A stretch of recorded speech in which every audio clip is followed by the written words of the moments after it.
Well, we just pulled into a farm here in Western Illinois. We're putting in about 3 acres of beans today for a customer. This will be the second year that we put it in, so we're pretty excited to get back on this farm this year. As you can see, there's some weeds in the plot. It's been a really wet spring.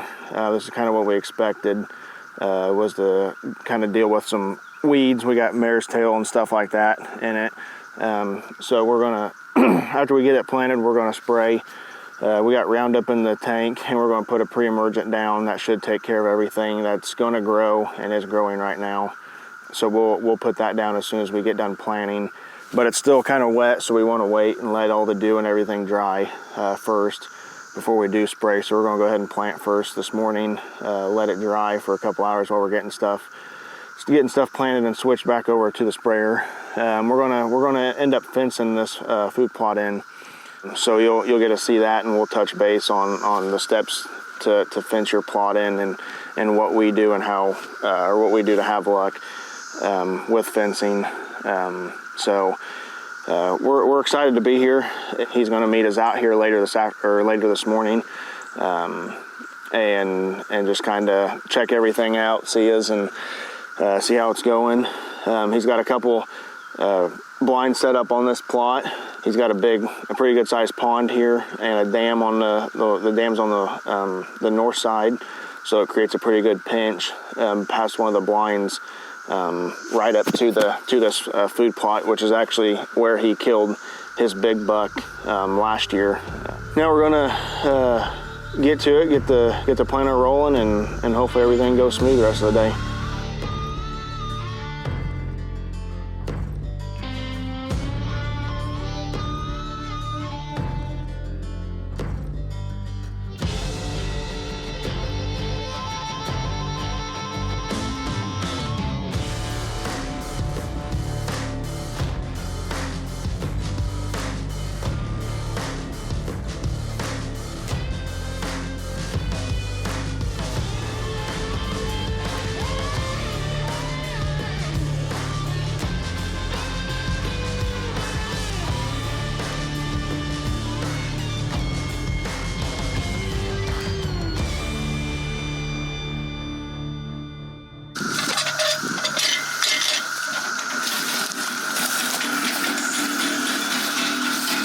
Cover some ground with that thing. How are you? Pretty good. How are you, Dylan? Good. You can spray this stuff with 2,4-D. Most beans you can't. Okay. So if broadleaves and stuff, the pre-emergent doesn't toast everything that's out here, or there's something that comes up later, like this. We have the perfect weather for weeds and stuff to grow. Yeah. That's what we've had, the perfect recipe for growing weather. This year, what I would do is the same thing you did over there. I would overseed this whole entire plot with winter wheat or rye, either one. Okay. Rye or winter wheat's a lot easier to plant into because it doesn't get as tall as what rye does. Yeah. Yep. It's already starting to wrinkle and see it. Yeah. And these are these beans I can spray 2,4-D. Yep. And I do glide on them. Yep. Yep. Okay. Yep. Okay.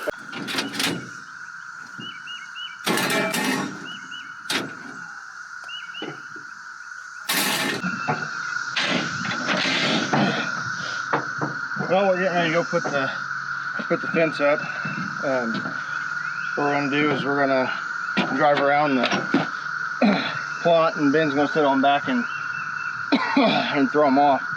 So we're gonna put all the 6-foot metal T-posts in all the corners, or anywhere that we're gonna pull on the fence to get it tight. So we want something that's strong to withstand us, pulling that fence tight. Then the white plastic ones will be like gap fillers to help keep the fence up and help us pull it tight. So we got 35 T-posts. I think that'll be enough. It should be more than plenty actually.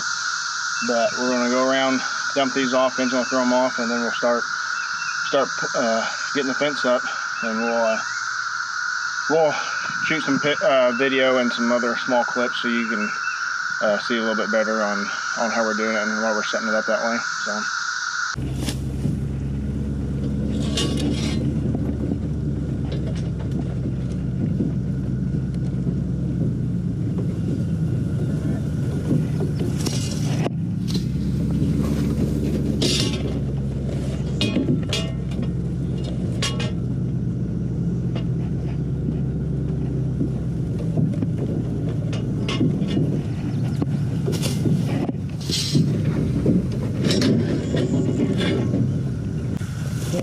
what we need.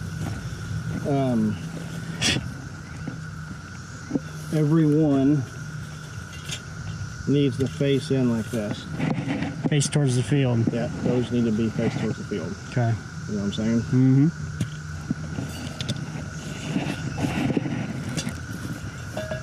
And put them, all it needs to be is like just a couple inches above that.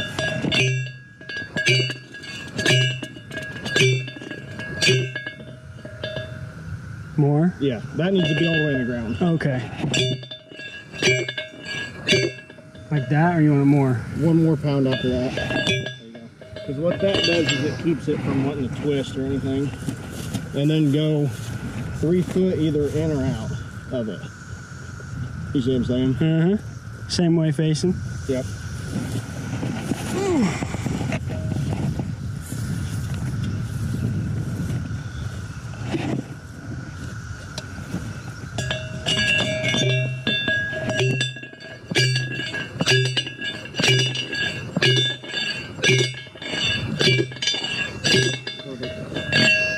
Alright, let me go grab some brackets, and since we got 3 guys here, we can...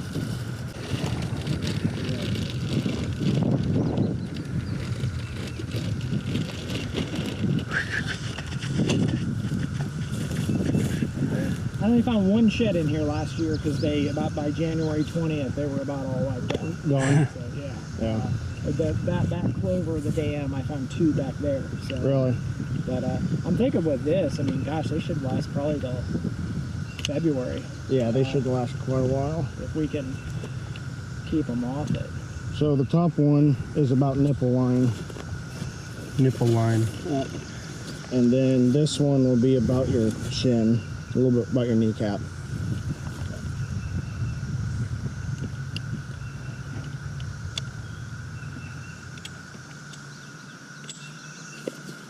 And then that one will end the outside. Give or take.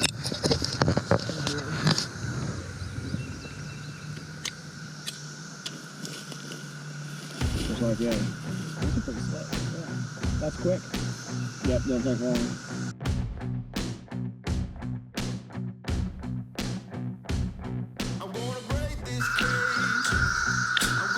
Here, you post drive for one. Okay. So I can make it look like you're doing the work.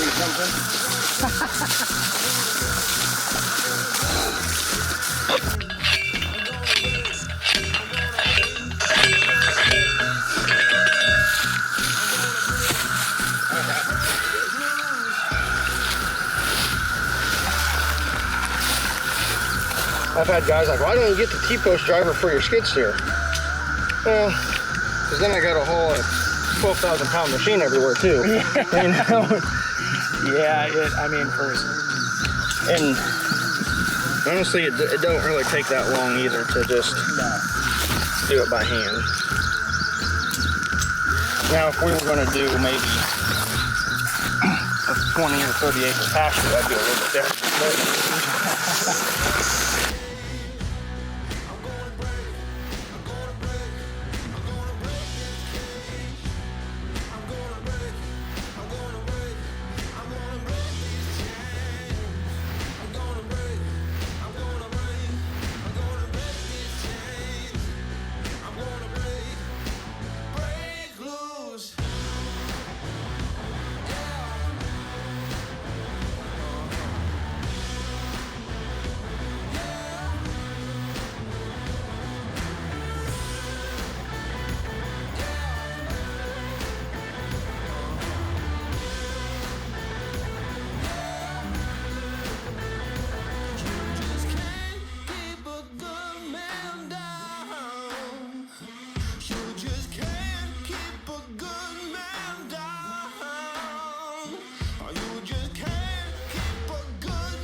First one, try it.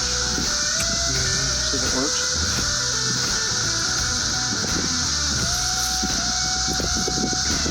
Oh yeah, she's on. Yep, she's right there.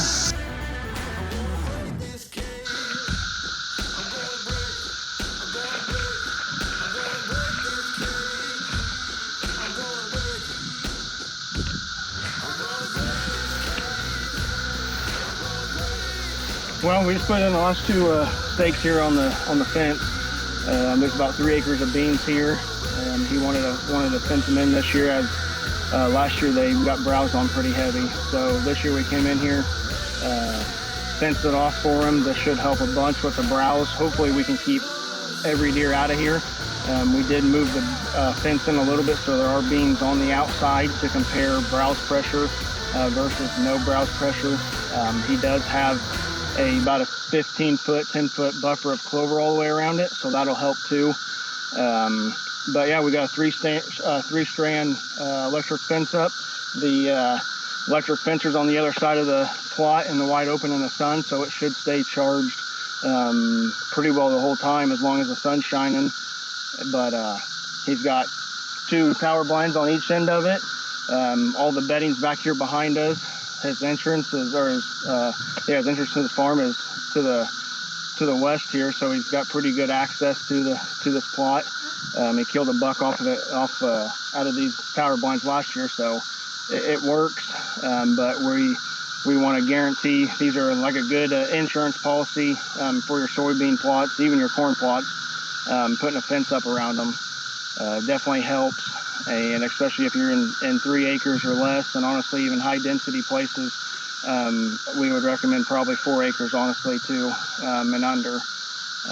Beans just can't handle the browse pressure when they're little like other crops can. So this kind of helps give you a little more security and knowing that you're going to protect them and getting the beans up and be tall enough for winter when deer really need it.